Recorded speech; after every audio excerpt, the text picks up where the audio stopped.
என்னை ஆட்கொண்டவரும் நான் சேவிக்கிறவருமான ஆண்டவராகிய இயேசு கிறிஸ்துவின் இனிய நாமத்தில் உங்கள் யாவருக்கும் என் அன்பின் வாழ்த்துக்கள். அல்லேலூயா. ஒரு உற்சாகமாக ஒரு அல்லேலூயா சொல்லுவோமா? அல்லேலூயா.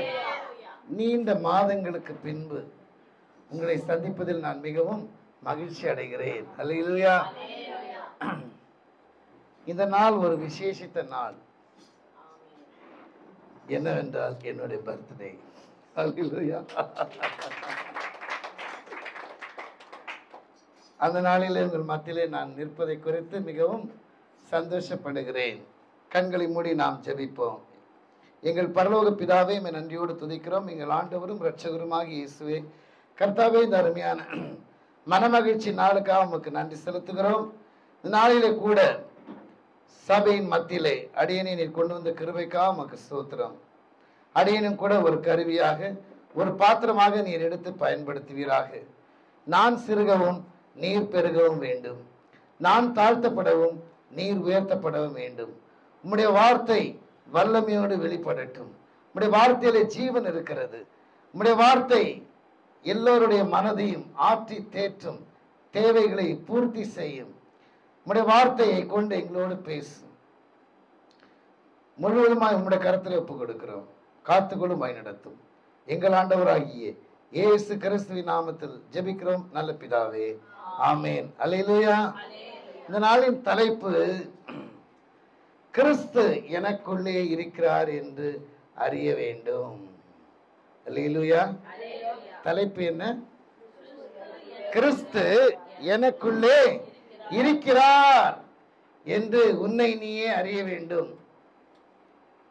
நம்மை நாமே அறிய வேண்டும். யோவான் 1:12 சொல்லுகிறது, அவருடைய நாமத்தின் மேல் விசுவாசம் உள்ளவர்களாய் அவரை ஏற்றுக்கொண்டவர்கள் எத்தனை பேர்களோ அத்தனை பேர்களும் தேவனுடைய பிள்ளைகளாகும்படி அவர்களுக்கு அதிகாரம் கொடுத்தார். நீ என்று ஆண்டவராய் இயேசு கிறிஸ்துவை உன்னுடைய சொந்த இரட்சகராய் ஏற்றுக்கொண்டாயோ அன்றே நீ தேவனுடைய பிள்ளையாய் மாறுகிறாய். கிறிஸ்து உனக்குள் வந்து விடுகிறார். அல்லேலூயா. அல்லேலூயா. விடுதலை நாயகன் வெற்றியை தருகிறார். எனக்குள்ளே இருக்கிறார். என்னே ஆனந்தம். விடுதலை நாயகன். உற்சாகமா எல்லாரும். வெற்றியை தருகிறார். எனக்குள்ளே இருக்கிறார். என்னே ஆனந்தம். நான் பாடி பாடி மகிழ்வேன். தினம் ஆடி ஆடி துதிப்பேன். சொல்லுவோம். நான் பாடி பாடி மகிழ்வேன். தினம் ஆடி ஆடி துதிப்பேன். எங்கு ஓடி ஓடி சொல்லுவேன். எங்கு ஓடி ஓடி என் இயேசு ஜீவிக்கிறார். என் இயேசு ஜீவிக்கிறார். விடுதலை நாயகன் வெற்றியை தருகிறார். எனக்குள்ளே இருக்கிறார். என்னே ஆனந்தம். அல்லேலூயா. கிறிஸ்துவை நீ என்று ஏற்றுக்கொள்கிறாயோ உன் இரட்சகராக, அவர் உனக்குள்ளே வந்து விடுகிறார். ஆகவே நீ என்ன செய்ய வேண்டும்? கிறிஸ்து எனக்குள் இருக்கிறார் என்பதை அறிய வேண்டும். You should know that the Lord Jesus Christ is in me. Hallelujah. The Lord Jesus Christ is in me. எனக்குள் அவர் இருக்கிறார் என்று நாம் அறிய வேண்டும். ஆகவேதான் பார்க்கிறோம். மத்தேயு 6:21 வாசிப்போம். I need the musician to be here because I used to sing. உங்கள் பொக்கிஷம் எங்கே இருக்கிறதோ அங்கே உங்கள் இருதயமும் இருக்கும். அல்லேலூயா சொல்லுமா? உங்கள் பொக்கிஷம் எங்கே இருக்கிறதோ அங்கே உங்கள் இருதயம் இருக்கும். சில பேருக்கு பொக்கிஷம் வீடு தான் பொக்கிஷம். வீடே நினைச்சிட்டு இருப்பாங்க. ஏன் வீடு ஏன் வீடு ஏன் வீடுன்னு சொல்லிக்கிட்டே இருப்பாங்க. சில பேருக்கு தோட்ட துறவெல்லாம் இருக்கும். ஏன் எனக்கு இவ்வளவு தோப்பு இருக்குது, இத்தனை ஏக்கரா நிலம் இருக்குது என்று சொல்லுவார்கள். அப்ப அவர்கள் இருதயம் எங்கே இருக்கிறது? தோட்டத்தின் மேலும் துறவின் மேலும் வீட்டின் மேலும். சில எனக்கு 100 பவுன் இருக்குது. எனக்கு எவ்வளவு இருக்குது? 100 பவுன். நீ 100 பவுன் 1000 பவுன் கூட வச்சுக்க. அதை காட்டிலும் மேலான மேலான மேலான பொக்கிஷம் யார்? அந்த கிறிஸ்து எனக்குள்ளும் உனக்குள்ளும் இருக்கிறார். அவர்தான் நமக்கு பொக்கிஷம். ஒரு அல்லேலூயா சொல்லுவோமா? அல்லேலூயா. நகை நட்டு பொக்கிஷம் அல்ல, அதெல்லாம் ஒரு நாள் அழியக்கூடியது. அழியாத பொக்கிஷம் நம்முடைய ஆண்டவராகிய இயேசு கிறிஸ்து எனக்குள் உனக்குள் இருப்பதுதான். அல்லேலூயா. அந்த பொக்கிஷத்தை நீ பெற்றிருக்கிறாய். You should know that Christ is the greatest and the greatest treasure you have in your life. He is in me. அதுதான் பேதுரு சொல்லுகிறார். அப்போஸ்தலர் 3:16 வாசிப்போமா? வாசிக்க கேட்போம். சீக்கிரம் வாசித்தார் நல்லது.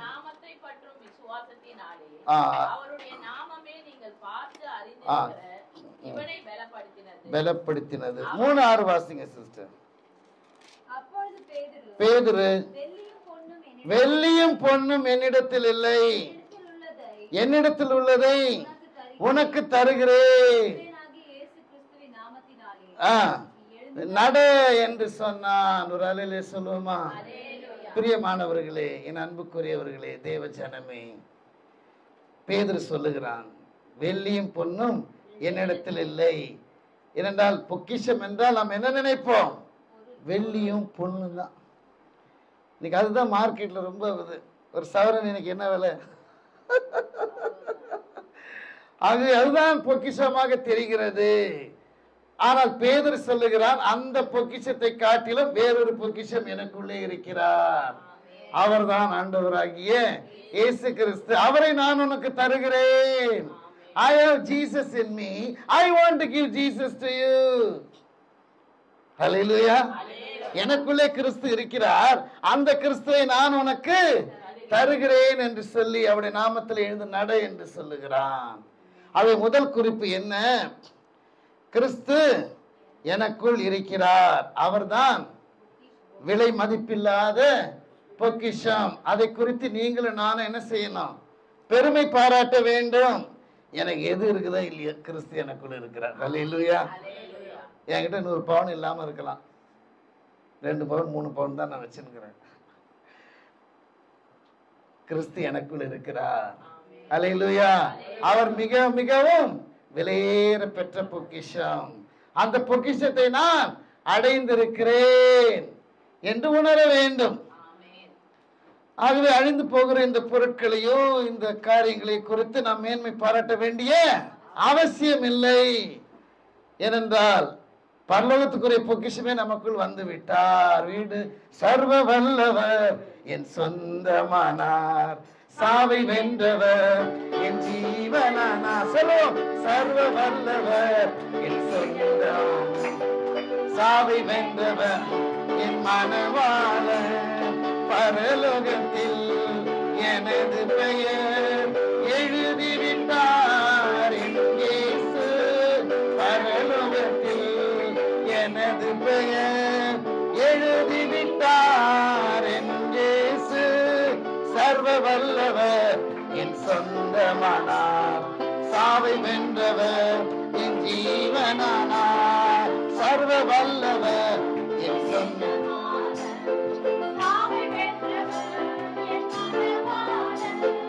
கண்டு கொண்டே ஒரு புதையல் பெற்று கொண்டே ஒரு பொக்கிஷம். சொல்லுமா? கண்டு கொண்டே ஒரு புதையல் பெற்று கொண்டே ஒரு பொக்கிஷம். இயேசுதான் என் ரட்சகர்.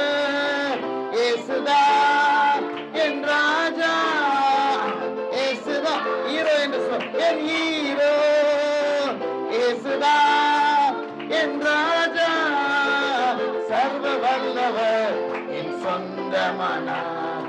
சாவை வென்றவர் என் ஜீவனானார். அல்லேலூயா. முதல் குறிப்பில் என்ன பார்க்கிறோம்? அவர் பொக்கிஷம் என்று பார்க்கிறோம். கிறிஸ்து எனக்குள் இருக்கிறார். அவர் எப்படி இருக்கிறார்? எனக்கு பொக்கிஷமாக இருக்கிறார். ஆகவே அதை குறித்து தான் நான் மேன்மை பாராட்டுவேன்.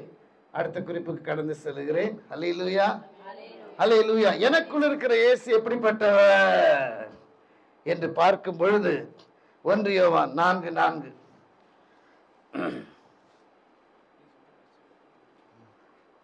அல்லேலூயா.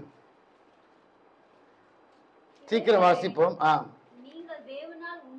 நீங்கள் தேவனால் உண்டாயிருந்து அவர்களை ஜெயித்தீர்கள். ஏனெனில் உலகத்தில் இருக்கிறவர்களும் உங்களில் இருக்கிறவர் பெரியவர். சொல்லுமா? சங்கீதம் 96:4 வாசிப்போம்.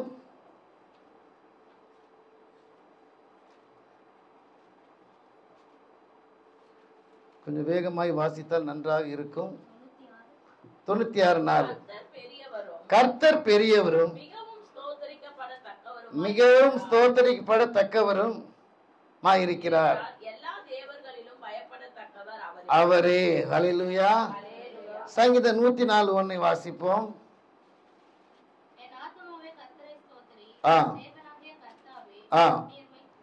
நீர் மிகவும் பெரியவராயிருக்கிறீர். 1 யோவான் 4:4 சொல்லுகிறது. உலகத்தில் இருக்கிறவனிலும் உங்களில் இருக்கிறவர் பெரியவர். ஹல்லேலூயா, ஹல்லேலூயா. எனக்குள் இருக்கிற இயேசு எப்படிப்பட்டவர்? பெரியவராயிருக்கிறார், மிகவும் பெரியவராயிருக்கிறார். ஆகவே அந்த பெரியவர் எனக்குள் இருக்கும் பொழுது நான் எதை குறித்தும் அஞ்ச மாட்டேன், எதை குறித்தும் பயப்பட மாட்டேன். அல்லேலூயா. பயப்பட வேண்டிய அவசியம் இல்லை. எந்த மந்திரத்தை குறித்தும் பயப்பட வேண்டியதில்லை. எந்த பேய் பிசாசை குறித்தும் பயப்பட வேண்டியதில்லை. எந்த சதியை நிறைத்தும் பயப்பட வேண்டியதில்லை. அல்லேலூயா. ஏன்னா உனக்குள் இருக்கிறவர் பெரியவராய் இருக்கிறார். இதை நான் அனுபவத்தோடு கூட சொல்ல முடியும். அல்லேலூயா. ஆகவேதான் பார்க்கிறோம், உன் பக்கத்தில் 1000 பேரும் 10 பேர் விழுந்தாலும் நீதிமானுக்கு ஒரு கேடும் வராது. அல்லேலூயா.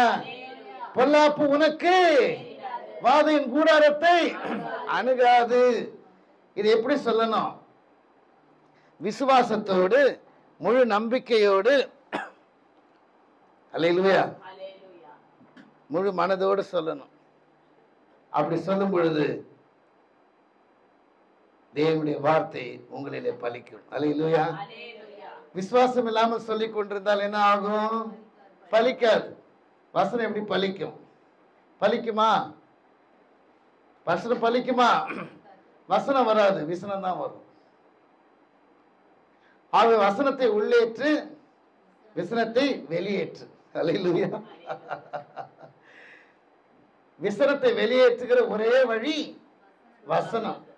வசனத்தை உள்ளேற்று, விசனத்தை வெளியேற்று.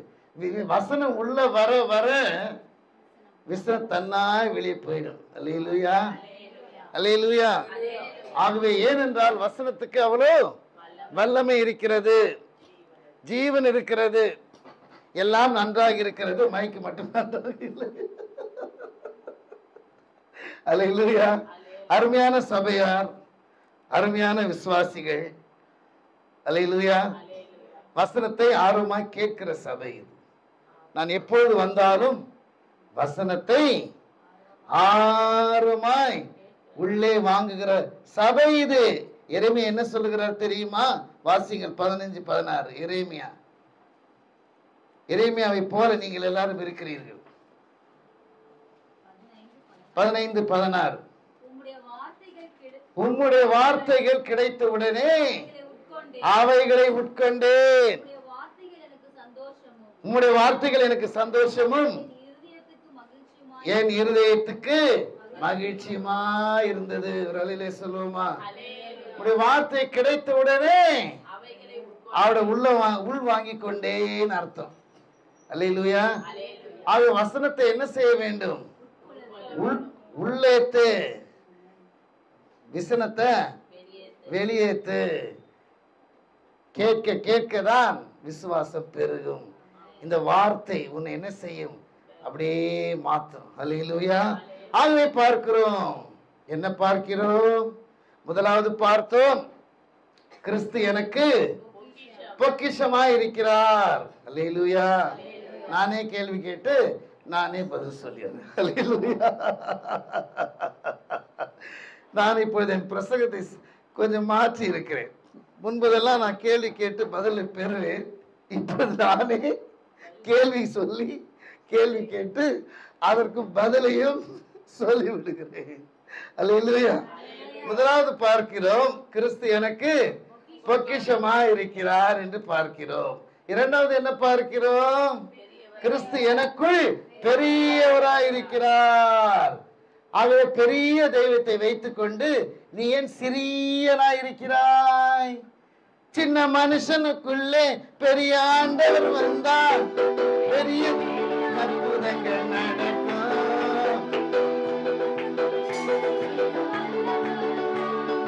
அற்புதங்கள் முன்னக்கொண்டு நடக்கும். சின்ன மனுஷனுக்குள்ளே பெரிய ஆண்டவர் வந்தால் பெரிய பெரிய காரியங்கள் நடக்கும்.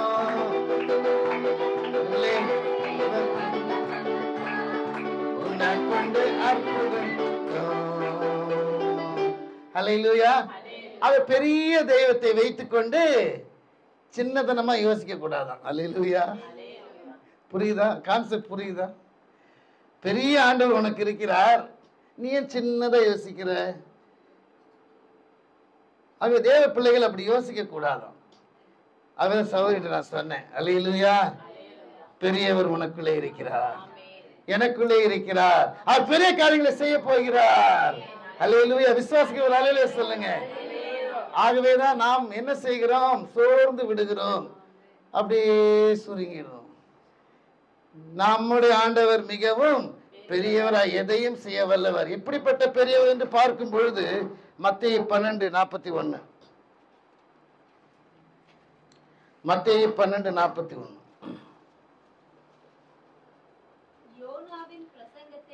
கேட்டு மனம் திரும்பினார்கள். இதோ யோனாவிலும் பெரியவர் இங்கே இருக்கிறார். அல்லேலூயா சொல்லுமா? என் ஆண்டவராய் இயேசு எப்படிப்பட்டவர்? யோனாவிலும் பெரியவர். யோனா யார்? ஒரு தீர்க்கதரிசி. அப்படி என்றால் தீர்க்கதரிசிகளும் பெரியவர். இவர் தீர்க்கதரிசிகளுக்கு எல்லாம் தீர்க்கதரிசி. அல்லேலூயா. Christ is the prophet of prophets. அவர் மிகவும் பெரியவர். அடுத்து பார்க்கிறோம், தொடர்ந்து வாசியுங்கள்.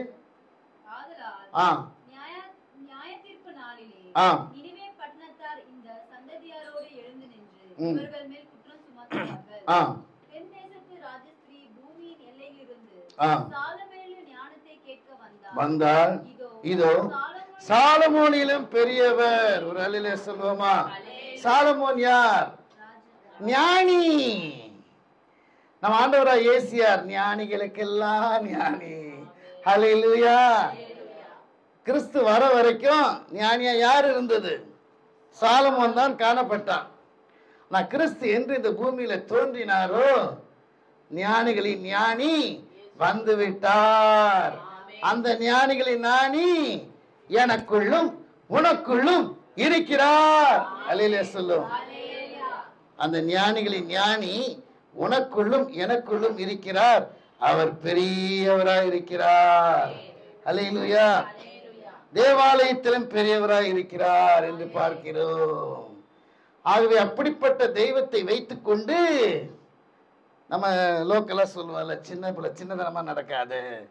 இன்னும் கூட சொல்லுவாங்க, என்ன சொல்லுவாங்க? சில்லறதனமா நடக்காது. அவனுடைய பேச்சு, நம்முடைய மூச்சு எப்படி இருக்க வேண்டும்? பெரியவரை நாம் வைத்திருக்கிறோம் உள்ளத்திலே. அல்லேலூயா. ஆகவே பெரிய காரியங்களை நாம் எதிர்பார்க்க வேண்டும். ஆமென். அல்லேலூயா. We can expect great things in our life. Because Christ is in me. He is the greatest of the greatest. Hallelujah. Hallelujah என்று பார்க்கிறோம். ஒரு பாடலை கூட பாடுவோம். யோனாவிலும் பெரியவர் என்று பாடிடு, சாலமோனிலும் பெரியவர் என்று கூறிடு. யோனாவிலும் பெரியவர் என்று பாடிடு, சாலமோனிலும் பெரியவர் என்று கூறிடு. தேவாலயத்தில் பெரியவர் என்று எண்ணிடு, பெரிய காரியங்களை எதிர்பார்த்திடு, பெரிய காரியங்களை எதிர்பார்த்திடு. இயேசு பெரியவர், நாம் இயேசு பெரியவர், இயேசு பெரியவர், நாம் இயேசு பெரியவர், என்றென்றும் இயேசு பெரியவர். அவர் ஒருபோதும் கைவிட மாட்டார். அல்லேலூயா, என்றென்றும் இயேசு பெரியவர், அவர் ஒருபோதும் கைவிட மாட்டார். அல்லேலூயா. ஆகவே இப்படிப்பட்ட பெரியவரை நாம் எனக்குள்ளே உனக்குள்ளே வைத்திருக்கிறோம். ஆகவே கலங்க வேண்டிய அவசியம் இல்லை. அல்லேலூயா. அடுத்த குறிப்புக்கு கடந்து செல்லவா? நீங்கள் தான் சொல்ல வேண்டும். கடந்து செல்லுகிறேன். முதல் குறிப்பு என்ன பார்க்கிறோம்? பொக்கிஷம் என்று பார்க்கிறோம். நானே சொல்ல முதல் குறிப்பிலே பார்க்கிறோம் கிறிஸ்து எனக்குள் பொக்கிஷமாய் இருக்கிறார் என்று பார்க்கிறோம். இரண்டாவது பார்க்கிறோம் அவர் எனக்குள் மிகவும் பெரியவராய் இருக்கிறார் என்று பார்க்கிறோம். மூன்றாவது குறிப்புக்கு கடந்து செல்லுகிறேன். மூன்றாவது, கிறிஸ்து என்னில் வாழ்கிறார். அல்லேலூயா. கலாத்தியர் 2:20.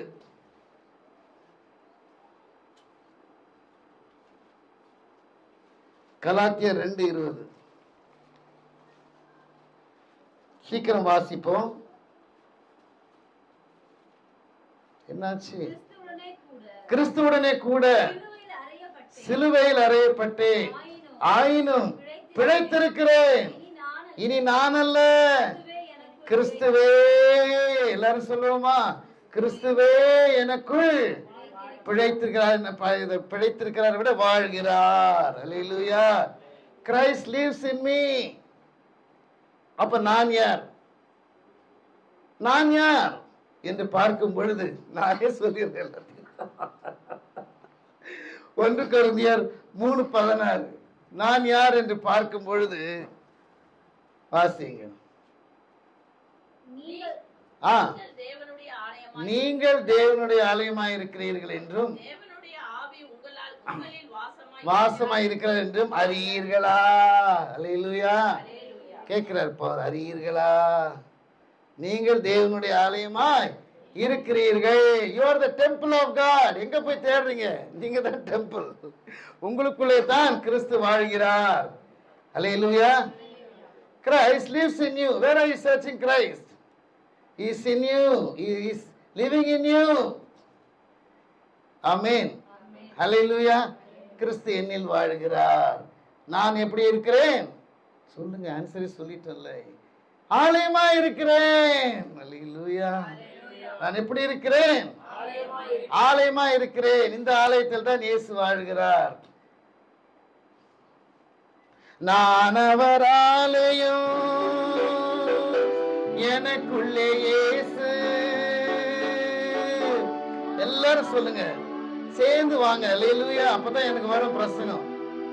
அல்லேலூயா.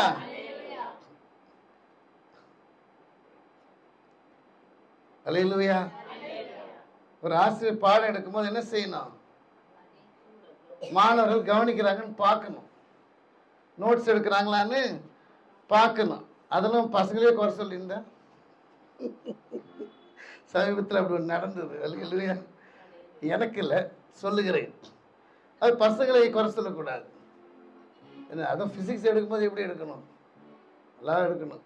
ஆகவே நீங்களும் இசைந்து வந்தாதான் எனக்கு இங்கே பிரசங்கம் வரும். அல்லேலூயா. நான் அவர் ஆலயம், எனக்குள்ளே இயேசு. சொல்லுங்க. நான் அவர் ஆலயம், எனக்குள்ளே இயேசு. என்ன நடந்தால் எவ்வேளையிலும் எப்போதும் துதித்திடுவேன். சொல்லுங்க. என்ன நடந்தால் எவ்வேளையிலும் எப்போதும் துதித்திடுவேன். என்ன நடந்தா சொல்லுங்க, சிறு பிள்ளைகள் சொல்லுங்க. எப்போதும் துதித்திடுவேன். இயேசுவின் பின்னால் நான் செல்வேன், திரும்பி பார்க்க மாட்டேன், திரும்பி பார்க்க மாட்டேன். நான் அவர் ஆலயம், எனக்குள்ளே இயேசு. நான் அவர் ஆலயம், எனக்குள்ளே இயேசு. என்ன நடந்தால் எவ்வேளையிலும் எப்போதும் துதித்திடுவேன். அல்லேலூயா. ஆகவே எனக்குள்ளே இயேசு இருக்கிறார். அவர் என்னை என்ன செய்கிறார்? என்னை சுத்திகரிக்கிறார். அல்லேலூயா. அவருடைய ரத்தம் எனக்குள் வந்து என்னை என்ன செய்கிறது? என்னை சுத்திகரித்துக் கொண்டே இருக்கிறது, என்னை பரிசுத்தப்படுத்தி கொண்டே இருக்கிறது. ஆதார வசனம் எபிரேயர் 13:12.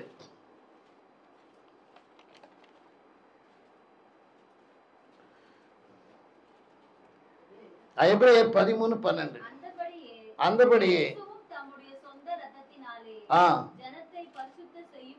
பரிசுத்தம் செய்யும்படியாக. ஆமென். அல்லேலூயா. அவருடைய ரத்தம் என்னை என்ன செய்கிறது? என்னை பரிசுத்தப்படுத்துகிறது. அவர் எனக்குள்ளே இருந்து கொண்டு அவர் ரத்தம் என்ன செய்கிறது? என்னை பரிசுத்தப்படுத்துகிறது, என் ஆத்துமாவை சுத்திகரிக்கிறது. எபிரேயர் 9:14. எபிரேயர் 9:14. நித்திய ஆவியினாலே தம்மை தாமே பழுதற்ற பலியாக கிறிஸ்துவனுடைய ரத்தம் உங்கள் மனசாட்சியை செத்தக கிளைகள் அற சுத்திகரிப்பது அதிக நிச்சயம். அல்லேலூயா. எவ்வளவு நிச்சயம்? உங்கள் ஆத்மாவை சுத்திகரிக்கிற ரத்தம். அல்லேலூயா. we don't become overnight saints. ஒரே ராத்திரி நம்ம பரிசுத்தவான்களா மாறுறது இல்லை. நாம் இப்ப எப்படிப்பட்ட ஜீவியத்தில் இருக்கிறோம்? சுத்திகரிக்கப்படுகிறோம். அல்லேலூயா. ஒவ்வொரு நாளும் அவருடைய ரத்தத்தினாலே சுத்திகரிக்கப்படுகிறோம். கிறிஸ்து எனக்குள் இருந்து கொண்டு அவருடைய ரத்தத்தினாலே என்னை என்ன செய்கிறார்? சுத்திகரிக்கிறார். His blood cleanses me. 1 யோவான் 1:7 சொல்லுகிறது. அவருடைய குமாரனாகிய இயேசு கிறிஸ்துவின் ரத்தம் சகல பாவங்களை நீக்கி நம்மை சுத்திகரிக்கும். அல்லேலூயா. அருமையான சபையார், நன்றாக வசனத்தை கவனிக்கிறவர்கள். அல்லேலூயா. வேத வசனத்தை யார் யாரெல்லாம் கவனிக்கிறார்களோ, வேதம் சொல்லுகிறது, வசனத்தை கேட்காதபடி தன் செவியை விளக்கிறவனுடைய ஜெபம் அருவருப்பானது. இப்போ வசனத்துக்கு முக்கியத்துவம் கொடுக்கணும், வசனத்தை நல்லா கேட்கணும். கேட்கிறவங்க ஜெபம் தான் ஆண்டவர் ஏற்றுக்கொள்வார். நான் சொல்லவில்லை, பரிசுத்த வேதாகமம் சொல்லுகிறது. அல்லேலூயா. அல்லேலூயா. அவை முதல் தலைப்பு என்ன? கிறிஸ்து எனக்குள். நம்ம தேவ செய்தி எப்படி ஆரம்பித்தோம்? 2 கொரிந்தியர் 13:5 ஆதாரமாக கொண்டு ஆரம்பித்தோம். என்ன ஆரம்பித்தோம்? கிறிஸ்து எனக்குள் இருக்கிறார் என்பதை அறியுங்கள் என்று ஆரம்பித்து அதில் முதல் குறிப்பை என்ன பார்த்தோம்? கிறிஸ்து எனக்குள் பொக்கிஷமாக இருக்கிறார் என்று பார்த்தோம். இரண்டாவது என்ன பார்த்தோம்? கிறிஸ்து எனக்குள் மிகவும் பெரியவராக இருக்கிறார், நான் அஞ்ச மாட்டேன், நான் பயப்பட மாட்டேன் என்று பார்க்கிறோம். அல்லேலூயா. பெரிய தெய்வத்தை வைத்துக்கொண்டு பெரிய காரியங்களை சிந்திக்க வேண்டும். அல்லேலூயா. அது நமக்கு சாத்தியம் இல்லாததாய் தோன்றும், ஆனால் தேவன் அதை சாத்தியப்படுத்துவார். அல்லேலூயா. பெரிய ஆண்டவர் என்ன செய்வார்? பெரிய காரியங்களை செய்வார். அல்லேலூயா. நமக்கு அது சாத்தியம் இல்லாத போல தான் தோன்றும். நம்மள அப்படி செஞ்சோம் இல்லை, நம்முடைய ஆண்டவர் மிகவும் பெரியவராய் இருக்கிறார். நான் நிறைய முறை நினைப்பேன், நானும் அப்படி பிரசங்கம் பண்ணேன். எல்லாரும் சொல்லுவாங்க, நல்லா என்னை ஆண்டவர் பயன்படுத்துகிறார். அல்லேலூயா. அந்த பெரியவர் பெரிய காரியங்களை செய்கிறார். அல்லேலூயா. ஆகவே நினைப்பதற்கும் வேண்டிக் கொள்வதற்கும் அதிகமாய் கிரியை செய்கிற தேவன் தான் நம்முடைய தேவன். அவர் மிகவும் பெரியவர் என்று பார்க்கிறோம். இது இரண்டாவது குறிப்பு. மூன்றாவது குறிப்பு என்ன பார்த்தோம்? நானே அவர் ஆலயம், கிறிஸ்து என்னில் வாழ்கிறார். எதற்காக? என்னை பரிசுத்தவானாய் மாற்றுவதற்காக. ஆகவேதான் எபிரேயர் இந்த வசனத்தை வாசித்தோம். அவர் ரத்தம் என்னை பரிசுத்தப்படுத்துகிறது. அல்லேலூயா. அவர் ரத்தம் என்னை சுத்திகரிக்கிறது என்று பார்த்தோம். அடுத்த குறிப்புக்கு கடந்து செல்கிறேன். அல்லேலூயா. நன்றாக புரிகின்றதா? சொல்லுங்கள். அல்லேலூயா. ஏதோ வந்தாரு, உடனாரு, போனாரு, அப்படி இருக்கக்கூடாது. அல்லேலூயா. என்ன கான்செப்ட் த ரீச். அல்லேலூயா. சத்தியம் ரீச் ஆகணும். ஆமென், ஆமென். அல்லேலூயா. வேதத்தை நீ வாசி, அதையே நீ யோசி, அதையே நீ பேசி. அல்லேலூயா. அதையே நீ சுவாசி, அதையே நீ விசுவாசி. பெற்றுக்கொள் ஆண்டவரிடம் இருந்து ஆசி. உன் வீட்டுக்கு போட்டுக்கோ ஏசி. அல்லேலூயா. அல்லேலூயா. பாருங்க எப்படி போகுது. ஃபர்ஸ்ட் எப்படி போகுது? வேதத்தை நீ வாசி, முதல்ல வாசிக்கணும். அடுத்து அதையே நீ யோசி. அதான் 20-15 தியானமா இருக்கிற மனுஷன் பாக்கியவான் பார்க்கிறோம் இல்லையா? சின்ன வயசுல சொல்லி தந்திருப்பாங்க. அல்லேலூயா. அதையே நீ யோசி, அதையே நீ பேசி, அதையே நீ சுவாசி, அதையே நீ விசுவாசி. அப்ப வர உனக்கு ஆசி. அல்லேலூயா. ஆசி என்றால் ஆசீர்வாதத்தை ஷார்ட்டா ஆசி. ஆசீர்வாதம் வந்தவனே உங்க வீட்டுக்கு என்ன வரும்? ஏசி. அல்லேலூயா. ஏசி சும்மா வந்துருமா? அப்ப இந்த ஏசி வாங்க நீங்க என்ன சொல்றீங்க? ஆண்டவர் ஏசி வாங்க எங்களுக்கு ஆசீர்வதித்தார் சொல்றீங்கல்ல? சொல்றீங்களா சொல்ல மாட்டீங்களா? ஒவ்வொரு பொருளும் நம்ம வீட்டுக்கு வரும்போது என்ன சொல்றோம்? ஆண்டவருடைய ஆசீர்வாதம் எங்கள் வீட்டிற்கு வந்தது என்று சொல்லுகிறோம். அப்ப ஏசி வரணுமா? அதுக்கு முன்னாடி என்ன வரணும்? ஆசி வரணும். ஆசி வரணுமா? வேதத்தை நீ சுவாசி, வேதத்தை நீ விசுவாசி, வேதத்தை நீ யோசி, அதையே நீ பேசி, அதையே நீ வாசி. இவ்வளவு இருக்கு. அல்லேலூயா. இவ்வளவு செஞ்சா ஏசியம் வரும், எல்லாமே வரும். அல்லேலூயா. அல்லேலூயா. ஆகவேதான் பார்க்கிறோம். இது வந்து சைட் டிஷ். இது தலைப்புல இருந்து ஒரு சைட் டிஷ். சிக்கன் கிரேவி மாதிரி, ஊருக்கா மாதிரி. அல்லேலூயா. நமக்கு மெயின் டிஷ் வேணும். சொல்லுங்க. சைட் டிஷ் வேணும். வெறும் சாதமும் சாம்பாரும் இருந்தா போதுமா? சைட் டிஷ் அப்பளம் வேணாம், ஊருக்கா வேணாம். அது சிக்கன் கிரேவி இருந்தா நல்லா இறங்குது இல்லையா? அல்லேலூயா. அது மெயின் டிஷ். தலைப்பு என்ன? கிறிஸ்து. வந்துட்டு பாயிண்ட்க்கு வந்துட்டு. அல்லேலூயா. கிறிஸ்து சொல்லுங்க, எனக்குள் இருக்கிறார் என்பதை நான் அறிய வேண்டும். முதல் குறிப்பு, அவர் பொக்கிஷமாக இருக்கிறார். இரண்டாவது குறிப்பு, பெரியவராய் இருக்கிறார். மூன்றாவது குறிப்பு, அவர் ஆலயமாய் நான் இருக்கிறேன், எனக்குள் அவர் வாழ்கிறார் என்னை சுத்திப்பதற்கு. அல்லேலூயா. நான்காவது குறிப்பு, கிறிஸ்து எனக்குள் இருக்கிறார், என்னை புது சிருஷ்டியாக மாற்றுகிறார். ஒரு அலையில சொல்லுவோமா? சொல்லுங்கம்மா. சோர்ந்து போயிட்டீங்களா? சோர்ந்து போனவனுக்கு அவர் சத்துவத்தை தருகிறார். அல்லேலூயா. அல்லேலூயா. நீங்க நல்ல ஒரு மெசேஜ் கேட்டு போனீங்கன்னு வச்சுங்க, உங்களை தேவன் ஆசீர்வதிப்பார். இங்கே பார்க்கிறோம் 2 கொரிந்தியர் 5:17.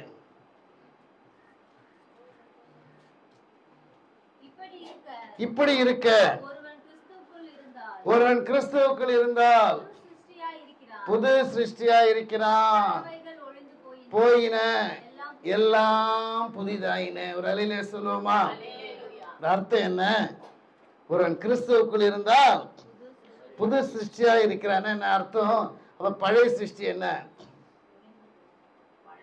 அந்த ஏதேன் தோட்டத்திலே தேவன் ஒரு கனியை வைத்தார். வைத்து சொன்னார், இந்த கனியை புசித்தால் நீ சாகவே சாவாய் என்று சொன்னார். அது மாத்திரமல்ல, உன் சுவாபம் என்ன ஆயிடும்? மாறிடும். இந்த கனியை சாப்பிட்டா உன் சுவாபம் என்ன ஆயிடும்? மாறிடும். அதான் பிசாசு வந்து கேட்கிறான், தேவன் உங்களுக்கு என்ன சொன்னார்? அவர் ஏவாள் சொல்லுகிறார், இதை சாப்பிட்டால் நாங்கள் சாகவே. நீங்கள் சாவதில்லை, உங்கள் கண்கள் திறக்கப்படும், நீங்கள் தேவர்களை போல் ஆவீர்கள். நீங்க தேவர்களை போல் ஆவீர்கள். என்ன ஆயிடுச்சு? அடடா, ரொம்ப அருமையாக இதை கேட்கறதுக்கு. நான் தேவர்களை போல் ஆவேன் என்று அந்த கனியை புசித்தார்கள்.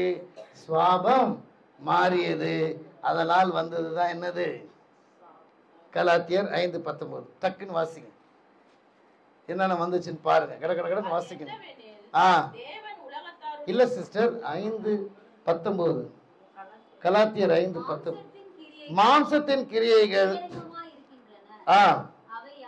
அவையாவன விபச்சாரம், வேசித்தனம், அசுத்தம், காம விகாரம், விக்கிரக ஆராதனை, பில்லி சூனியம், பகைகள், விரோதங்கள், வைராக்கியங்கள், கோபங்கள், சண்டைகள், பிரிவினைகள், மார்க்க பேதங்கள், பொறாமைகள், கொலைகள், வெறிகள், களியாட்டங்கள் முதலானவைகளே எல்லாம் மாறிடுச்சு. மனிதனுடைய ஆன்மாவே கெட்டு போச்சு, சுவாபமே மாறிவிட்டது. எந்த கனி? அந்த கனி. இப்போ சுவாபம் திருப்பி மாறணும்ல. அப்ப ஒருவன் கிறிஸ்துவுக்குள் இருந்தால் புது சிஷ்டியா எப்படி மாறுகிறான்னா, இப்ப கிறிஸ்துவே எனக்குள் கனியாய் வருகிறார். ஒரு அலையிலே சொல்லுவோமா? லூக்கா எழுதின சுவிசேஷம் 1ஆம் அதிகாரம் 42ஆம் வசனம். லூக்கா 1:42. உரத்த சத்தமாய், ஸ்திரீகளுக்குள்ளே நீ ஆசீர்வதிக்கப்பட்டவள், உன் கர்ப்பத்தின் கனியும். இந்த கனி யாரை பத்தி சொல்லப்படுகிறது? இயேசுவாகிய கனி. ஒரு அலையிலே சொல்லுவோமா? கவனிங்க, மரத்தை நீங்க பார்த்தீங்கன்னா, இப்போ மே மாசம் முடிஞ்சிடுச்சு. இந்த வாட்டி மே மாசம் நிறைய மரத்துல காய் இல்லை. நிறைய பேர் சொன்னாங்க, எங்க வீட்லயே காய் இல்லை. அவ கேட்டேன் ஒரு அம்மாவை, இந்த வருஷம் நிறைய காய் எடுக்கல. ஆகவே மரத்துல பார்த்தீங்கன்னா கனி என்ன செய்து கொண்டு இருக்கும்? எந்த மரத்தை பார்த்தீங்கன்னாலும் கனி என்ன செய்யும்? என்ன செய்யும்? தொங்கி கொண்டு இருக்கும். பார்க்கலையா நீங்க? ஆப்பிள் ஆகட்டும், ஆரஞ்சு ஆகட்டும், மேங்கோ ஆகட்டும், பெரி ஆகட்டும், எந்த மரத்திலையும் கனி எப்படி இருக்கும்? கொய்யா பழத்தை கூட போய் பாருங்க, கனி என்ன செய்யும்? தொங்கி கொண்டு இருக்கும். மரம், கனி. கிறிஸ்து கல்வாரி மரத்திலே 6 மணி நேரம் உனக்காக தொங்கி கொண்டிருந்தார். ஒரு அலையிலே சொல்லுங்க, அந்த மரத்திலே அவர் கனியாக தொங்கிக் கொண்டிருந்தார். ஹல்லேலூயா. இந்த கனி உள்ள வரும்பொழுது புரியுதா? கான்செப்ட் புரியுதா உங்களுக்கு? கிறிஸ்து அந்த கனி வந்தது. மனிதனை இப்ப வாசிக்கல, வெறிகள், கொலைகள், களியாட்டங்கள், பொறாமைகள் எல்லாம் வந்துருச்சு மனுஷனுக்குள்ள அந்த கனியினால. இந்த கனி, அந்த கனி இப்ப வெளியே போகணும் இல்லையா? இப்ப இந்த கனி உள்ள வரணும். இப்ப இந்த கனி உள்ளே வரும்போது என்ன நடக்கிறது? உன் சாபம் மாறுகிறது, ஆவியின் கனி வருகிறது. இப்ப வாசிங்க கலாத்தியர் 5:22. அன்பு, சந்தோஷம், சமாதானம், நீடிய பொறுமை, தயவு, நற்குணம், விசுவாசம், சாந்தம், இச்சையடக்கம். அல்லேலூயா, அல்லேலூயா. இந்த கிறிஸ்துவாகிய கனி உனக்குள் வரும்பொழுது உன் சுவாபம் மாறுகிறது. ஆகவேதான் ரவுடி ரட்சிக்கப்பட்டவனு என்ன ஆயிடுறான்? மாறிடுறான். எத்தனை ரவுடிகளுக்கு காட்ட முடியும்? அல்லேலூயா, அல்லேலூயா. ஸ்டாக்கில் பண்ணி இருக்கிறார் புளியந்தோப்புல. அவர் ஒரு காலத்தில் பெரிய ரவுடியாக இருந்தவர். ஒரு நாள் கிறிஸ்து அவருக்குள் வந்தார். இன்னைக்கு அவர் பாஸ்டர் ஆகி ஊழியம் பண்ணிருக்கிறார். அல்லேலூயா. எத்தனையோ முறை ஜெயிலுக்கு போனவர், தொட்டனா மந்திரவாதி, பயங்கரமான பிரபல மந்திரவாதி. ஒரு நாள் கிறிஸ்து அவனுக்குள் வந்தார், அவர் மாறிவிட்டார். அந்த மாதிரி எத்தனை மந்திரவாதிகள், எத்தனை ரவுடிகள், எத்தனை பயங்கரவாதிகள், தீவிரவாதிகள் கிறிஸ்துவை சந்தித்திருக்கிறார்கள். கிறிஸ்து ஆகிய கனி அவர்களுக்குள் வரும் பொழுது என்ன ஆகிறது? மாற்றம் நடைபெறுகிறது. என்ன மாற்றம் அது? சுவாப மாற்றம். அவன் எப்படியாய் மாறுகிறான்? புது, சொல்லுங்கம்மா, புது சிருஷ்டியாய் மாறுகிறான். இந்த வசனத்தோட அர்த்தம் அதுதான். ஒருவன் கிறிஸ்துவுக்குள் இருந்தால் புது சிருஷ்டியாய் மாறுகிறான். அப்படி பழசெல்லாம் மாறிடும். ரவுடிசம் பண்ண மாட்டான், மந்திரவாதம் பண்ண மாட்டான், பயங்கரவாதம் பண்ண மாட்டான், தீவிரவாதம் பண்ண மாட்டான். அப்படியே மாறிடுவாங்க. கோயில சண்டை போட்ட சிஸ்டர் ரட்சிக்கப்பட்டவொடனே என்ன ஆயிடுவாங்க? சண்டை போட மாட்டாங்க. எல்லாரும் கேட்பாங்க, ஐயோ பயங்கரமா சண்டை போடுவாங்களே, இப்போ அமைதியா மாறிட்டாங்க. கிறிஸ்து அவருடைய கனி உள்ளே வந்து விட்டது. ஐயோ பயங்கரமா சண்டை போடுவாருங்க, ஐயோ எம்மோ என்னாச்சு அவருக்கு? அவர் ரட்சிக்கப்பட்டு விட்டார். கிறிஸ்து கனியாக வந்து விட்டார். இப்ப சுவாபம் என்ன ஆகுது? மாறுதா இல்லையா? நீங்க சொல்லுங்க. அல்ல நீங்க பேச எப்படி இருந்தீங்க, இப்ப எப்படி இருக்கிறீங்க? சொல்லுங்க. மாறி இருக்குல்ல? ஒவ்வொரு நாளும் மாறுறோமா இல்லையா? நம்முடைய சுவாபம் கிறிஸ்துவை போல மாறுகிறதா இல்லையா? அந்த 9 கனி உள்ள வருதா இல்லையா? அல்லேலூயா. இப்ப முன்னாடி மாதிரி கோவம் வருதா?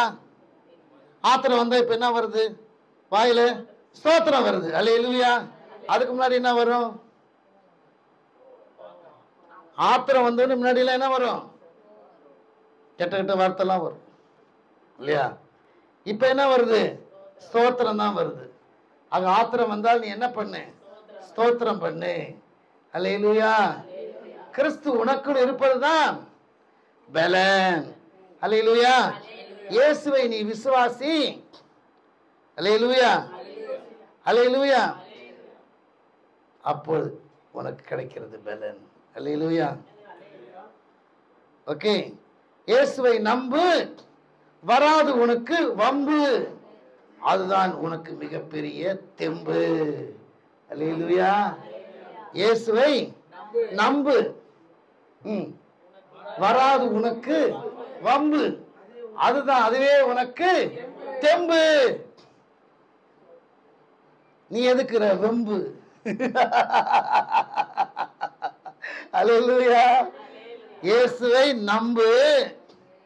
தம்பி, தங்கச்சி, ஐயா, அம்மா, சகோதரனே, சகோதரி, இயேசுவை நீ நம்பு, வராது உனக்கு வம்பு, அதுதான் உனக்கு மிகப்பெரிய தெம்பு. அல்லேலூயா. அந்த தெம்புல நீ என்ன செய்?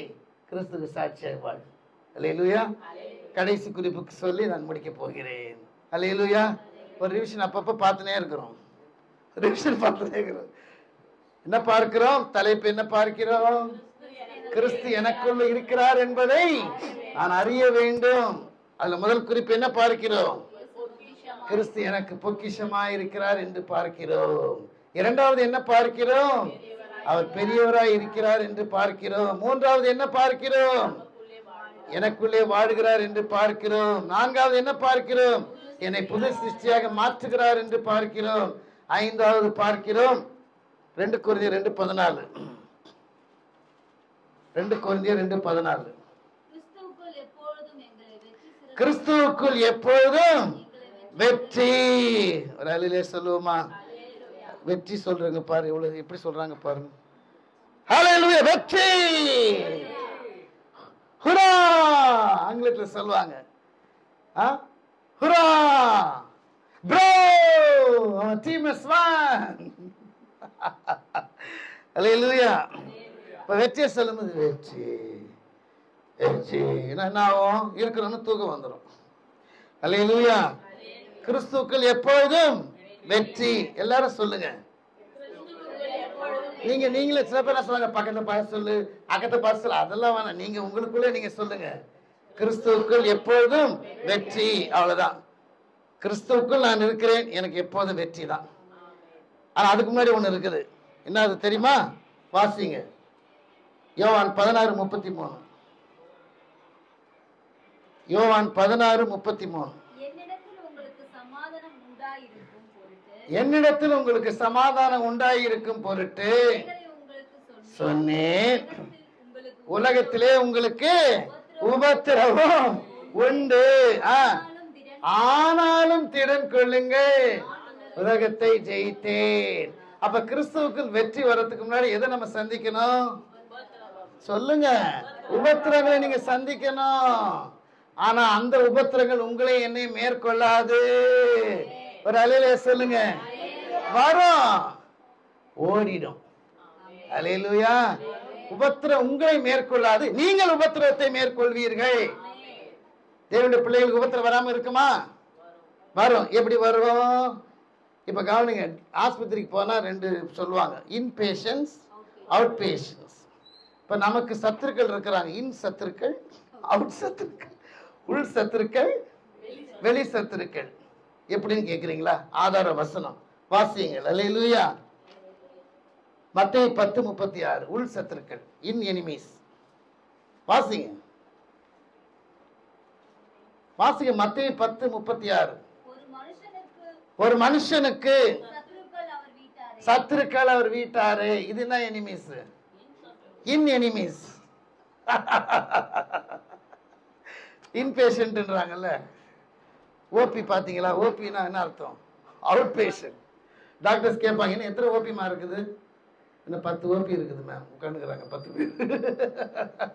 அது போல ஒரு மனிதனுக்கு உள் சத்துருக்களும் இருக்கிறார்கள். பாருங்க, தாவீது என்ன சொல்லுகிறான்? சங்கீதம் 23:5. இது வெளி சத்துருக்கள். என் சத்துருக்களுக்கு முன்பதாக பந்தியை. இது என்ன சத்துரு? வெளி சத்துரு. உள்ளே சத்துருக்கள் இருப்பாங்க.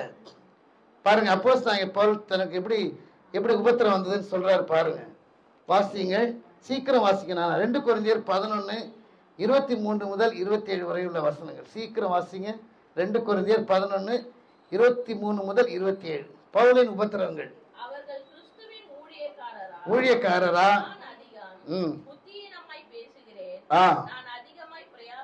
பிரயாசப்பட்டவன், அடிப்பட்டவன், காவல்களில் வைக்கப்பட்டவன்,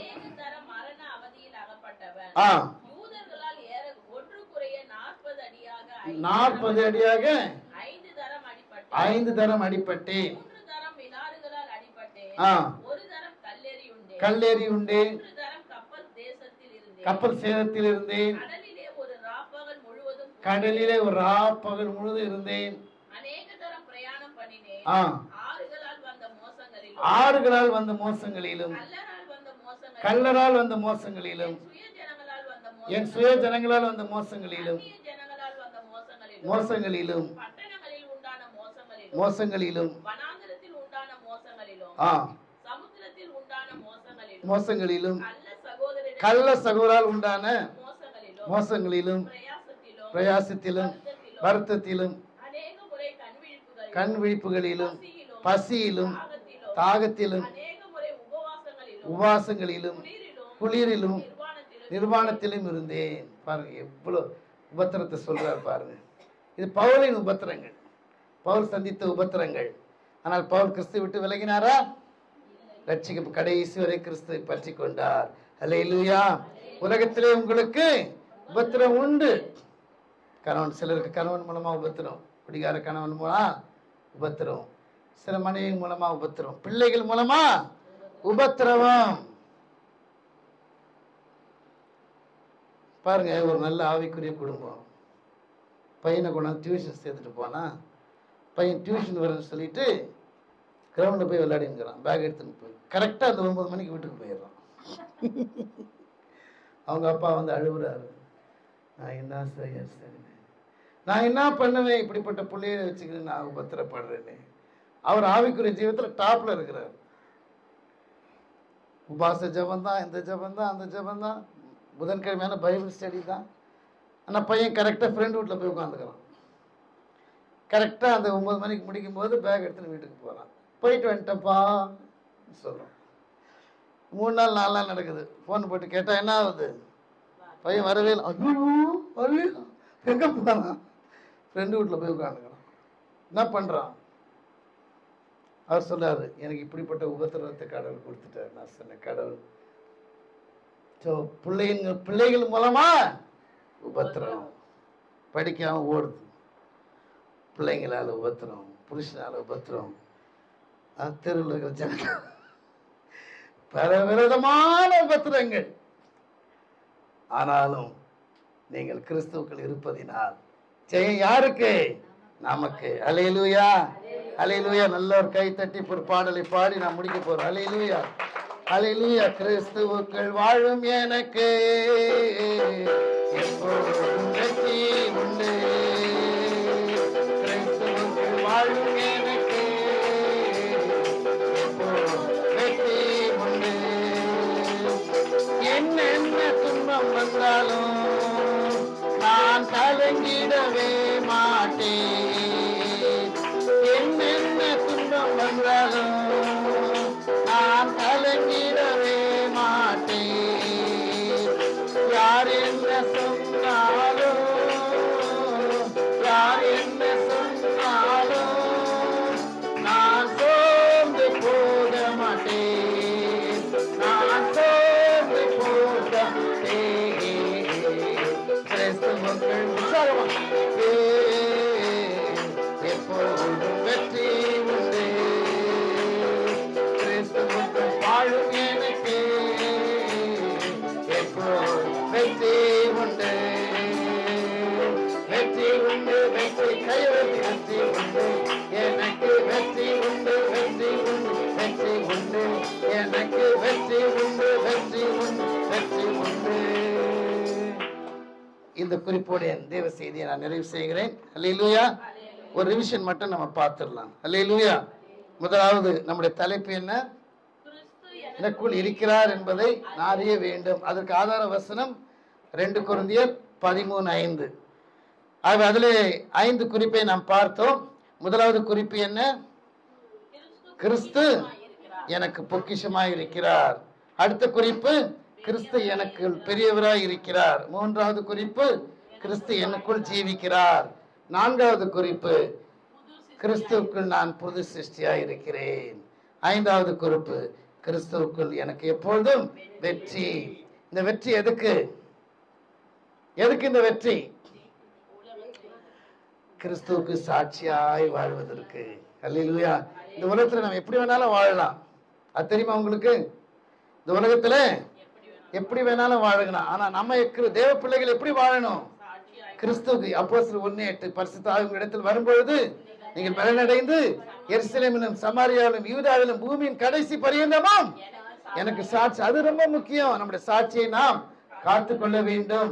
கிறிஸ்துவுக்கு சாட்சியாய் வாழ்ந்து அவருடைய வருகைக்கு நாம் என்ன செய்ய வேண்டும்? ஆயத்தப்பட வேண்டும். சாட்சியா வாழணும், வருகைக்கு ஆயத்தமா இருக்கணும். எப்ப வந்தாலும் போறதுக்கு ரெடியா இருக்கணும். அது வரைக்கும் நம்முடைய வேலைகளை நாம் கருத்தாய் செய்ய வேண்டும். சாட்சியா, ஒரு புறம் சாட்சியாயும் வாழ வேண்டும், மற்றொரு புறம் சொல்லுங்கம்மா, எனக்கு மட்டும் சொல்ற மாதிரி நம்ம எல்லாம் தான் போறோமே. சொல்லுங்கப்பா பிரதர், சொல்லுங்க. ஒரு பக்கம் நம்ம என்ன பண்ண வேணும்? கிறிஸ்துவுக்கு இந்த செய்தி நம்ம என்ன எதுக்கு நேரம் வழி நடத்துகிறது? கிறிஸ்துவுக்கு நாம் சாட்சியாய் வாழ வேண்டும் ஒரு புறம். இன்னொரு புறம் வருகைக்கு நம்மை ஆயத்தப்படுத்த வேண்டும். அல்லேலூயா. எதுக்குமே 2 தேவைப்படுது இல்ல? ஒரு ட்ரெயின் ஓடணும்னா என்ன பண்ணுது? 2 தண்டவாளம் தேவைப்படுது. நடக்கணும்னா நமக்கு எத்தனை கால் தேவைப்படுது? 2 கால் தேவைப்படுது இல்ல? வேலை செய்யணும்னா நமக்கு 2 கை தேவைப்படுது. ஆகவே கிறிஸ்துவுக்கு ஒரு புறம் சாட்சியா இந்த பூமியில நாம் வாழ வேண்டும். அதற்காகத்தான் இந்த தேவ வசனங்களை நாம் கேட்கிறோம். இரண்டாவது, அவருடைய வருகைக்கு நம்ம ஆயத்தமாய் இருக்க வேண்டும். இப்ப வந்தாலும் நம்ம ரெடியா போறதுக்கு ரெடியா இருக்கணும். அல்லேலூயா. இப்ப வர நம்ம ரெடி தானே? நீங்க நான் ரெடி தான். அப்படியே தூக்கி போட்டு போயினே இருப்பேன் நான். அல்லேலூயா. எதை பத்தியுமே கவலைப்படல. அவங்க ஃபேமிலி மெம்பர்ஸ் அவங்க அங்க வந்துருவாங்க. அவங்க அப்படியே வந்துருவாங்க. உண்மையா சொல்றேன். இப்ப வந்தா நான் ரெடிங்க. உண்மையா சொல்றேன். இப்ப ஆண்டவரை இயேசு இப்ப வராரு வச்சுக்கன்னா அப்படியே போக ரெடியா தான் இருக்கிறேன். அல்லேலூயா. அவரை காட்டிலும் பெரிய பொக்கிஷம் எனக்கு எதுவும் இல்லை. அவரை விட என்னங்க இருக்குது இந்த பூமியில. அல்லேலூயா. ஆகவே என்று பார்க்கிறோம், ஒரு புறம் சாட்சியாக வாழ வேண்டும், வருகைக்கு நாம் ஆயத்தப்படுத்த வேண்டும். கண்களை மூடி நாம் ஜெபிப்போம். அல்லேலூயா. ஸ்தோத்திரம் ஆண்டவரே, உம்மை ஸ்தோத்திரிக்கிறோம், உம்மை துதிக்கிறோம். உமக்கு ஸ்தோத்திரம் அப்பா. ஸ்தோத்திரம் ஸ்தோத்திரம் ஸ்தோத்திரம் ஸ்தோத்திரம் ஸ்தோத்திரம். எங்கள் பரலோக பிதாவே, உம்மை நன்றியோடு துதிக்கிறோம். எங்கள் ஆண்டவரும் இரட்சகரும் ஆகிய இயேசுவே கர்த்தாவே, இந்த அருமையான ஜெப வேளைக்காக உமக்கு ஸ்தோத்திரம். இப்பொழுதும் அருமையான சபையிலே தேவ செய்தியை கொடுக்கும்படி அடையினை அழைத்து வந்த கிருபைக்காக உமக்கு நன்றி செலுத்துகிறோம். தகப்பனே, இந்த நாளிலும் கூட சபையாரை நாங்கள் வாழ்த்துகிறோம். சபையாருக்காக நான் ஜெபிக்கிறேன். முதலாவது ஆண்டவரே கர்த்தாவே, போதகருக்காக ஒரு குடும்பத்துக்காக ஜெபிக்கிறேன். போகிற குடும்பத்தையும் ஆசீர்வதி, நல்ல சுகபரன் ஆரோக்கியத்தை தீர்காயுசை கட்டளையிடும். ஆண்டவரே, போக்குவரத்தை ஆசீர்வதியும். அவருக்கு பலன் தந்து அவர் எடுத்து பயன்படுத்தும். ஒவ்வொரு விசுவாச குடும்பத்துக்காக ஜெபிக்கிறேன். இந்த சபையில அங்கத்தினராக இருக்கிற ஒவ்வொருவரையும் நீர் தனித்தனியாய் பேர் குடும்பமாய் நீர் ஆசீர்வதிக்க வேண்டும் என்று ஜெபிக்கிறேன். ஐயா உமக்கு ஸ்தோத்திரம். அவருடைய தனிப்பட்ட தேவைகள், குடும்ப தேவைகள், பண தேவைகள், பொருளாதார தேவைகள், எல்லா தேவைகளையும் நீர் சந்திக்க வேண்டுமாய் ஜெபிக்கிறேன். ஆண்டவரே உமக்கு ஸ்தோத்திரம். ஆண்டவரே, சொந்தமாக சீக்கிரத்தில் இடம் வாங்கவும் சபை கட்டவே நீர் ஜெபிக்கிற ஆண்டவரே. ஆண்டவரே, பைபிள் கலந்து ஊழியத்தை ஆசீர்வதியும். ஆண்டவரே, சபையில் நடக்கிற அத்தனை ஊழியங்களையும் நீர் ஆசீர்வதியும். சண்டையும் ஈவினிங்கில் நடக்கிற பிரேசில் ஊழியத்தை ஆசீர்வதியும். ஆண்டவரே உமக்கு ஸ்தோத்திரம். ஒவ்வொருடைய தேவையும் சந்தி. ஆண்டவரே, உமக்கு நன்றி செலுத்துகிறோம், உம்மை துதிக்கிறோம். ஐயா உம்மை ஸ்தோத்திரிக்கிறோம் அப்பா. உமக்கு ஸ்தோத்திரம் ஸ்தோத்திரம் ஸ்தோத்திரம். ஆண்டவரே கர்த்தாவே, எங்கள் இந்தியாவுக்காக ஜெபிக்கிறோம். எங்கள் இந்திய மக்களை ஆசீர்வதியும். ரட்சிப்புக்கு ஆசீர்வாதத்துக்கு பாதுகாப்புக்காக வேண்டிக்கணும். தேசத்தான தலைவருக்காகவும் அதிகாரம் உள்ள யாருக்காக ஜெபிக்கிறார். மீது முடிய ஆளுங்க இருப்பதாக ஆண்டவரே, மக்களோட திட்டங்களை செயல்படுத்த ஜெபிக்கிறோம். தேவராஜின் சுவிசேஷம் ரட்சிக்கப்படாத ஒவ்வொரு இந்தியனும் தெளிந்த புத்தியோடு ஒரு முறையாவது கேட்கும்படி செய்வீராக. ஆண்டவரே கர்த்தாவே, உம்முடைய கருத்தில் எங்களை ஒப்பு கொடுக்கிறோம். நான் அப்புறமற்ற ஊழியக்காரன், கடமை மாத்திரம் செய்தேன். உமக்கே மகிமை செலுத்துகிறோம். நீங்கள் விசுவாசம் உள்ளவர்களாய் ஜெபத்தில் எவைகளை கேட்பீர்களோ அவைகளை பெறுவீர்கள் என்று சொன்னீர்கள். நீங்கள் ஜெபம் பண்ணும்போது உங்கள் ஜெபம் கேட்கப்பட்டதே என்று விசுவாசிங்கள். அப்போது அவைகளுக்கு உண்டாக ஒரு வார்த்தையின்படி எங்கள் ஜெபம் கேட்கப்பட்டதுக்காக அவங்க நன்றி செலுத்துகிறோம். எல்லா துதிகனமையுமே உமக்கே எடுக்கிறோம்.